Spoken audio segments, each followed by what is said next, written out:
How to log out of other devices on Facebook. First, open the Facebook. Make sure you're logged into your account.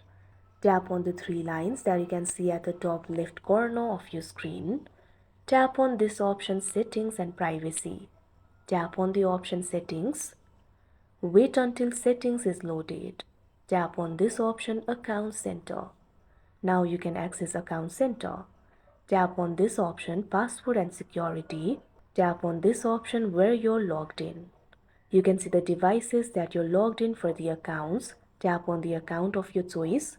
See all the devices over here. Tap on this option Select Devices to log out. Select the devices that you want to log out of. Simply tap on the devices. You can tap on the option Select All in order to select all of them. Now tap on this option Log Out. Tap on the option Log Out again. Now you'll be logged out of other devices. Like this, you'll be able to log out of other devices on Facebook.